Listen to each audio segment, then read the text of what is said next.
Assalamualaikum warahmatullahi wabarakatuh. Nama saya Abdul Fakih dari kelas 12 IPA 2. Kali ini saya ingin membuat video tentang sifat kualitatif larutan tentang kenaikan titik didih. Oke, langsung saja kita ke video ini. Oke, kita lanjut videonya. Di sini saya ingin menjelaskan tentang sifat kualitatif larutan tentang kenaikan titik didih. Ya, perkenalkan nama saya Abdul Fakih, ya sudah kenal. Oke, di sini saya ingin menjelaskan tentang pengertian sifat kualitatif, pengertian kenaikan titik didih, rumus kenaikan titik didih, dan contoh soal tentang kenaikan titik didih. Oke, pengertian sifat kualitatif larutan. Sifat kualitatif larutan adalah suatu sifat larutan yang hanya dipengaruhi oleh jumlah partikel zat larut. Jadi, semakin banyak zat larut, maka sifat kualitatifnya akan semakin besar. Keempat sifat tersebut adalah penurunan tekanan uap, kenaikan titik didih, penurunan titik beku, dan tekanan osmotik. Sifat kualitatif larutan dapat dibedakan menjadi dua macam, yaitu sifat larutan elektrolit dan non-elektrolit.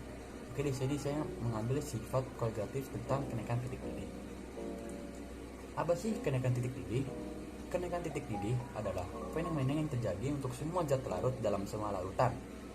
Kenaikan titik didih bergantung pada keberadaan partikel terlarut dan jumlahnya, tetapi tidak pada jenis zat tersebut. Sifat ini adalah efek dari pengecaran pelarut dengan adanya zat larut. Peningkatan titik didih terjadi baik ketika zat larut adalah suatu elektrolit seperti garam dan non elektrolit. Oke, kita ke rumusnya. Di sini ada delta TB larutan dikurangi TB pelarut. Pada saat air mencapai temperatur 100 derajat, tekanannya menjadi 1 atmosfer atau setara dengan 760 mm Hg, yang sama dengan tekanan udara di luar. Hal ini menunjukkan bahwa titik didih air adalah 100 derajat. Dan apabila ke dalam air ditambahkan zat pelarut, maka titik didih larutan akan naik. Jadi kenaikan titik didih larutan dapat ditentukan sebagai selisih antara titik didih larutan dikurang titik didih pelarut. Yang kedua, delta TB KB dikali M. Mengapa?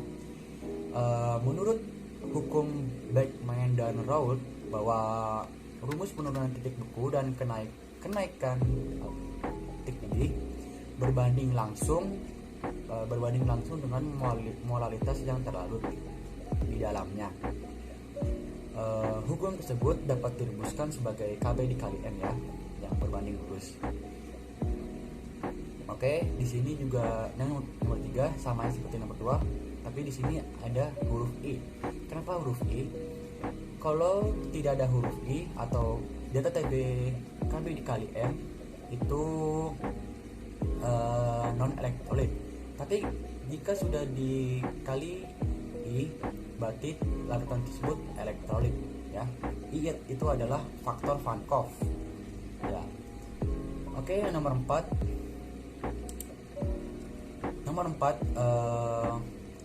Ini sama seperti ini, tapi molaritasnya kita ganti menjadi gram per ml dikali 1000 per P dikali KB. Mengapa? Karena jika soal ingin mencari massa molekul relatif, kita cukup mengganti molaritas ini menjadi gram per ml dikali 1000 P dan dikali KB. Oke, untuk huruf I itu 1 ditambah N-1 dikali alfa atau derajat ionisasi. N itu adalah jumlah ion di dalam reaksi kimia. Misalnya H2SO4 itu jumlah ionnya 3. Mengapa? Karena H2SO4 kalau diuraikan menjadi 2H+ ditambah SO4 2-. Itu 2 ditambah 1 sama dengan 3. Jadi jumlah ionnya 3. tergantung dengan soalnya. Dan derajat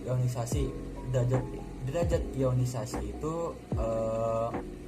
kalau misalnya diketahui arutan elektrolit kuat, maka derajat ionisasinya 1. Kalau elektrolitnya lemah itu biasanya diketahui atau di bawah 0, misalnya di bawah 1, misalnya 0,5 atau 0, berapapun, yang penting di bawah 1 ya.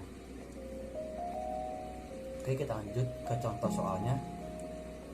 Oke, di sini saya ada soal tentang titik didih larutan yang mengandung 1,5 gram gliserin dan 30 gram air adalah 100,28 derajat. Jika KB air sama dengan 0,52 derajat per molal, hitung molekul relatif gliserin. Oke, di sini diketahui massa gliserin atau yang massa zat larutnya adalah 1,5 gram dan massa gram air adalah 30 gram yang sebagai pelarutnya. TB-nya itu 100,28 derajat Celcius. Delta TB-nya itu kita selisih saja dengan 100 derajat. Itu memang sudah dikurang 100 derajat karena kenaikan titik didih itu dikurang 100 derajat ya. Jadi 100,28 dikurang 100 sama dengan 0,28 derajat Celcius dan KB-nya sama dengan 0,52 derajat per molar. Jadi kita masukin saja ke rumusnya. Di sini kita